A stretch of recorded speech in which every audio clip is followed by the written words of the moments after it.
Hi there. I'm so happy you're here.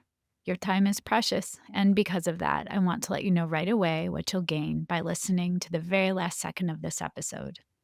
My conversation with Leah Mermelstein and Dr. Jennifer Gioia offered strategies for addressing both individual needs and systemic barriers while ensuring interventions complement rather than compete with each other.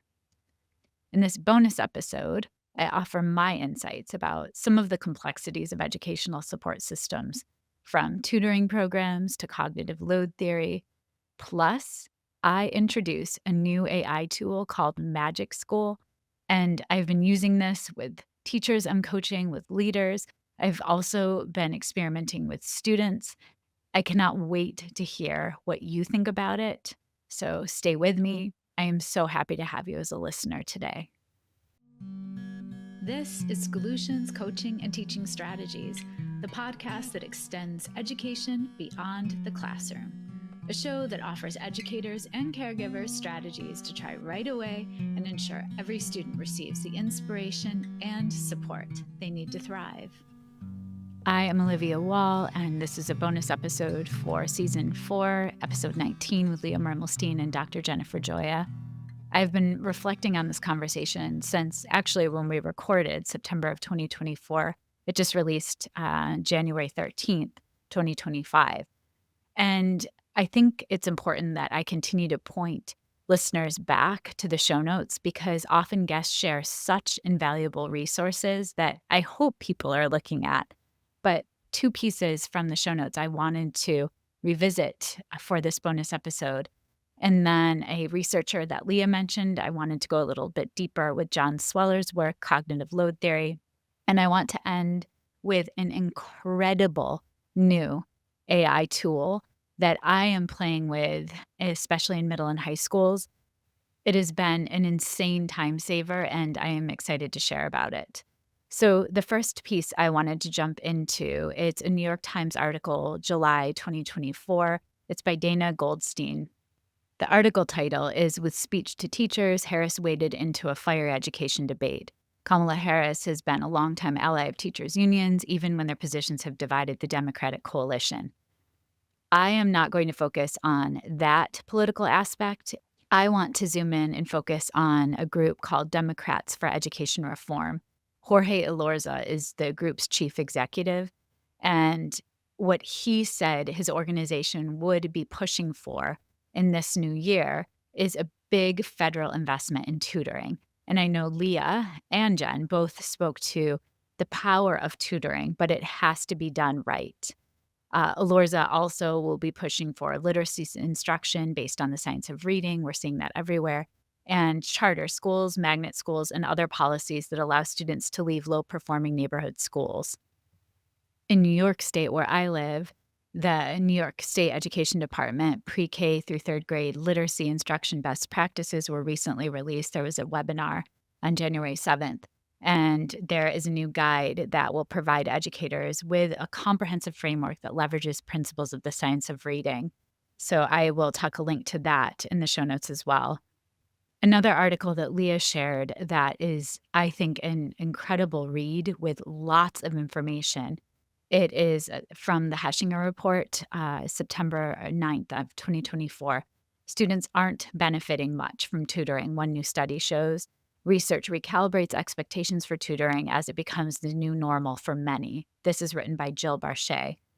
And what this piece speaks to, I find fascinating, that often when we think of tutoring, it's that one-on-one experience that is costly for many families. It's often outside of the walls of the school. It's in addition when a student is struggling or striving with a subject area, the family has to employ a tutor. And Matthew Kraft, who is an associate professor of education and economics at Brown University, he was an early proponent of giving tutors to the masses after the pandemic.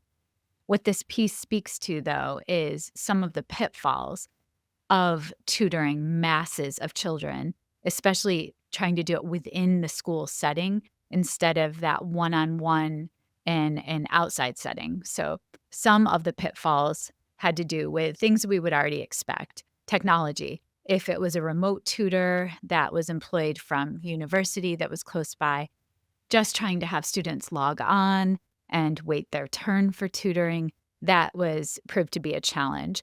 It also was hard because some of the tutoring that was happening was during an intensive period of time that students would have been working one-on-one with their classroom teacher, and that individualized instruction was lost based on when the tutoring was available.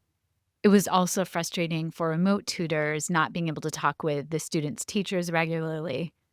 It's interesting that eventually they switched course and decided to not have outside folks working with students, but they worked with teachers at the school who could tutor in person. And in interviews with the teachers, even though they said they enjoyed the stronger relationships that were forged with their students, there were trade-offs because they had to plan for the tutoring work.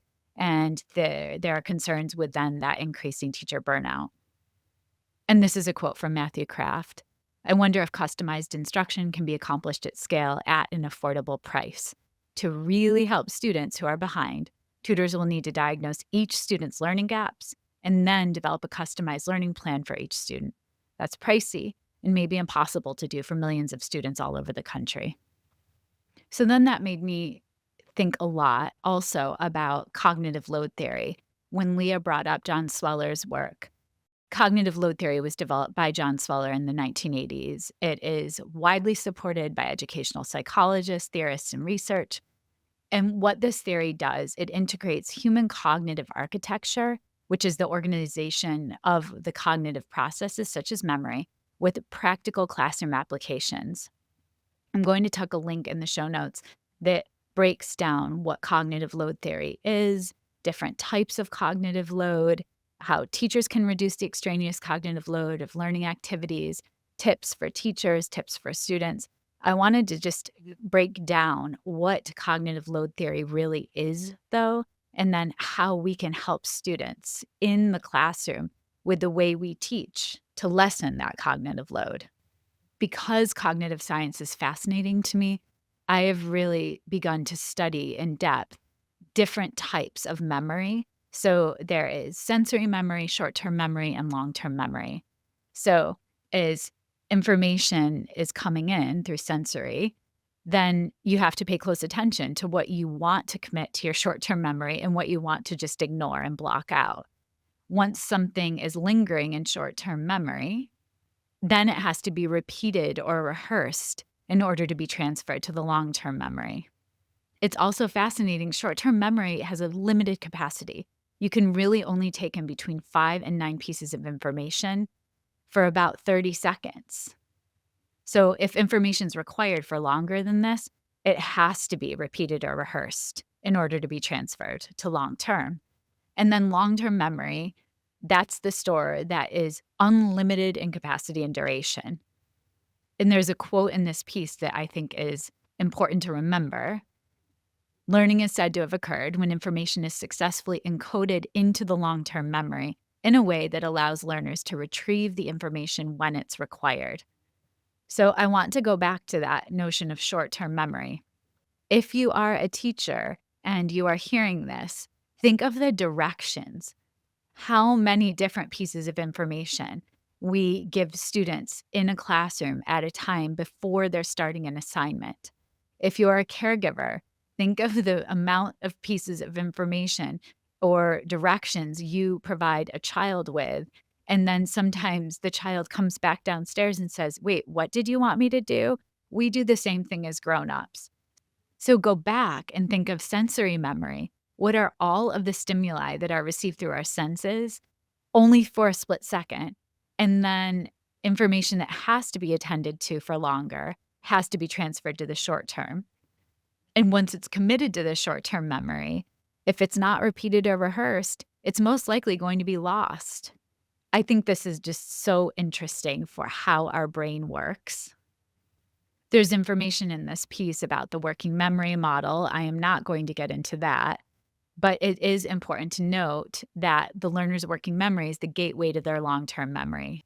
And to better understand the internal cognitive processes in the short-term memory, there is a model called the working memory model. It was developed by Baddeley and Hitch in 1974. And what it does is it explains how our working memory capacity and processing capacity can be increased or decreased depending on the sources of information it's presented with. In the working memory model, there is central executive, visuospatial sketchpad, phonological loop, and episodic buffer. Remember, learners' working memory is the gateway to their long-term memory. So the working memory capacity is limited, and if it becomes overloaded quickly, that is what cognitive overload is, and why we have to avoid that as teachers in order for learners to efficiently transfer new information into their long-term memory. And then it makes me ask, what are the different types of cognitive load? So there's the working memory load, and then this theory also recognizes three other types of cognitive load: intrinsic load, extraneous load, and germane load. Intrinsic is that mental effort required to complete a task, and that can be influenced by the task difficulty and the expertise of the learner. Extraneous load is caused by the instructional design or the way a task is presented. And germane load refers to the cognitive resources that directly enhance learning, like the effort required for schema construction or to automate new processes. And why does this matter? There's a quote from Merriam-Boer and Ayres, and what they say is that it is difficult to change the intrinsic load of a task, but it is possible to reduce the extrinsic load of a task so that students can invest more effort and resources into increasing their germane load. There are two sections at the bottom of this piece. One of them is called Cognitive Load Theory Tips for Teachers, and then there is another, Cognitive Load Theory Tips for Students.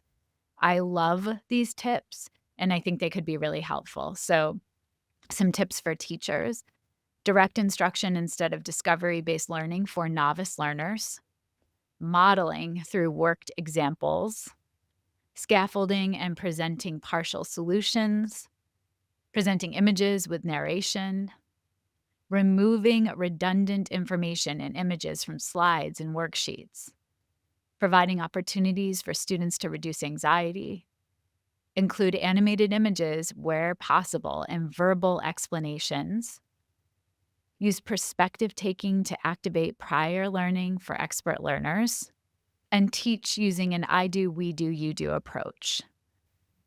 And so these tips for teachers make me go back and think about a teacher I was coaching last week and working with, and a bigger conversation we had about the need for modeling through worked examples. I would even add alongside a rubric or learning progression so students know where they're going. But this is grounded in Stiggin's research. Students need both strong and weak examples of the task that they are going to be completing so they can have that mindset of, here are examples, here are ways that this can look and feel as they're crafting their own. That would also greatly reduce anxiety in many cases. And thinking of that idea of direct instruction instead of discovery-based learning for novice learners, that explicit direct instruction still cannot be a lecture model of where the student is just sitting and taking in information endlessly. We have to go back and think of that cognitive load and short-term memory's limited capacity. Some of the tips for students, I think these are vital, especially as our children get older. Creating a learning environment free from distractions. Put your mobile phone out of sight when you are working. So much research is coming now. There is so much research to support even having a mobile phone. It doesn't matter if it's face down. In your learning environment, in your sight, it is a distraction. Work in silence if you're reading or writing. Do not watch TV or listen to music when you're working. Focus on one learning activity at a time. This is interesting. Watch your teacher when they're talking and make notes afterwards. Ask your teacher how new topics relate to the previous ones. And use model answers and worked solutions to learn new techniques. Many of these tips are what I am living and experiencing as a caregiver, in addition to my work coaching in middle and high schools these days. A few of them I can speak to is that idea of working in silence if you're reading or writing. I'm noticing more and more that when students are comfortable with independent work time and just having quiet, sometimes the grown-ups may not be comfortable with that quiet. A lot of that factory model mindset is that it is our responsibility as teachers to lecture and share our stories and fill time in classrooms, where I believe it needs to be the flip of that. And students need so much time to rehearse and practice to transfer short term memory into long term memory practices and skills. And so that idea of silence, make sure if you are a teacher that you're thinking of, if you finish or extension activities. So for your students that may read faster, they can go on independently with autonomy and continue their work. And so they don't bubble up and start to have side conversations while someone that is a slower reader or maybe striving to understand the content is having distractions from their peers around them. The other example I can offer, over the holiday break, my older son received a 30-page packet from one of his AP teachers, and it was asked of the students to review the packet. It was new information, so he decided he was going to try to really teach himself this information, and so when he came back from the break, it would be that when the information was presented in class, that it would be a review for him in a sense. He wanted to build his schema, and what he said after coming back from the break a week or so, how effective that was for him because he was already familiar with some of that knowledge. So because he had that schema that he had built for himself based on the packet that was given by the teacher, now when he is sitting in the classroom and that information is being solidified for him, he has something to connect it with, which is interesting. It's also important that students question and that they are able to ask their teachers how new topics relate to previous ones. Hopefully, the grown up that's preparing instruction is already thinking of that. And so there's this thread that goes through each unit of study that they're embarking upon. And that connective thread should be apparent without the student asking how the new topic relates. But if it's not clear, then the students do have agency and they speak up and make those connections for themselves. The last piece I am thrilled to share with you is called Magic School. A group of middle school teachers introduced me to this AI tool, and it has been groundbreaking. What it can do is endless. It is a free tool, which I think needs to be spoken to. And then once you sign up, it's for teachers, it's for schools. You log in and there's a screen that says, I will be using Magic School AI as a student under the age of 18 or an educator, age 18 plus. I signed up for a free account. It only took seconds to create my profile. And the profile just helps the AI tool offer experience matching your content areas, the age of the students you're supporting. And right in the opening screen, recommended for me based on my preferences, there is a rubric generator. There is a tool to help write feedback. There is a tool for text dependent questions. There is a tool for AI resistant assignments. You can receive suggestions on making assignments more challenging for AI. There is a tool to craft exemplar and non exemplar responses to specific assignments. It is absolutely incredible. So then I tried this with a teacher. She created her own Magic School account, and we wanted to play around with feedback. We know students thrive when they're offered feedback and it's timely. And we also know teachers are drowning. And especially when you get into high school, an ELA teacher may have 4 preps. Each prep, 30 students. That's 120 essays that they need to offer timely feedback on. And that becomes harder and harder to have that work life balance. What you can do is you select your grade level, You can put a description of the assignment.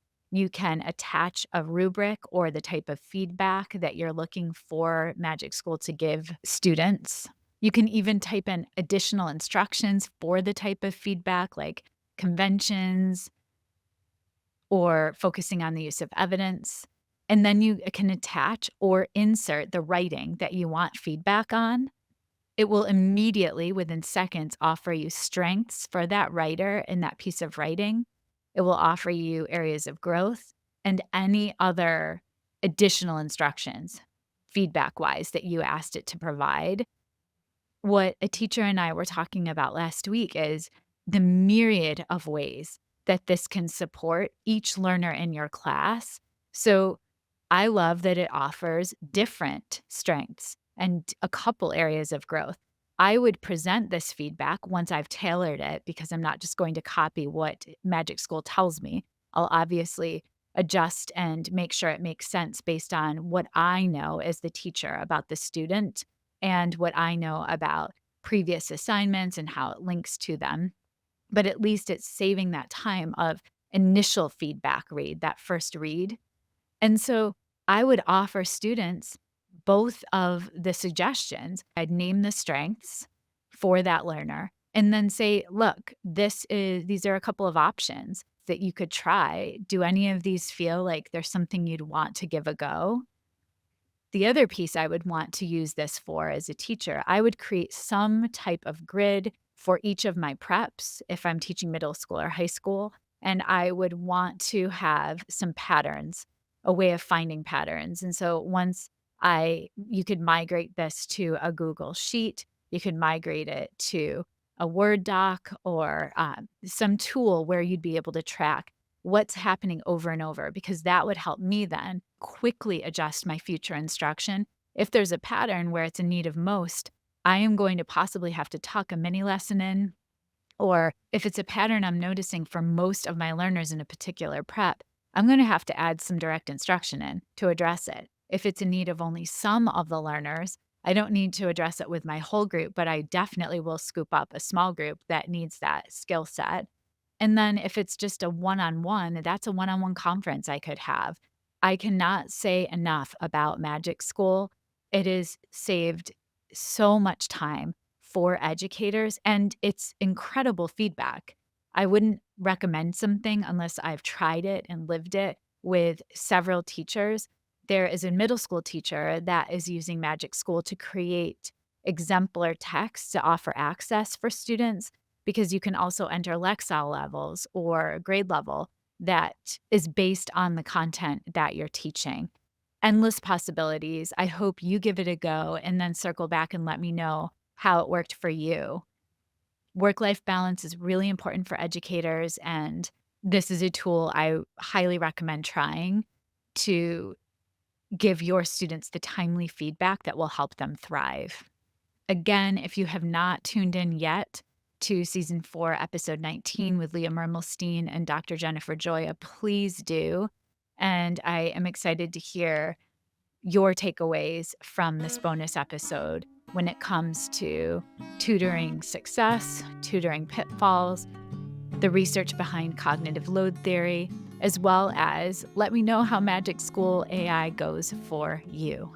I can't wait to see you next week. Take care. Schoolutions Coaching and Teaching Strategies is created, produced, and edited by me, Olivia Wall. Thank you to my older son, Benjamin, who created the music playing in the background. You can follow and listen to Schoolutions wherever you get your podcasts, or subscribe to never miss an episode and watch on YouTube. Now, I'd love to hear from you. Send me an email at schoolutionspodcast@gmail.com. Let me know what tutoring programs look and feel like in your school district. I'd also love to hear how you're experimenting with AI as teachers, students, leaders, and caregivers. Tune in every Monday for the best research-backed coaching and teaching strategies you can apply right away to better the lives of the children in your care. And stay tuned for my bonus episodes every Friday, where I'll share how I applied what I learned from the guests in schools that week. See you then.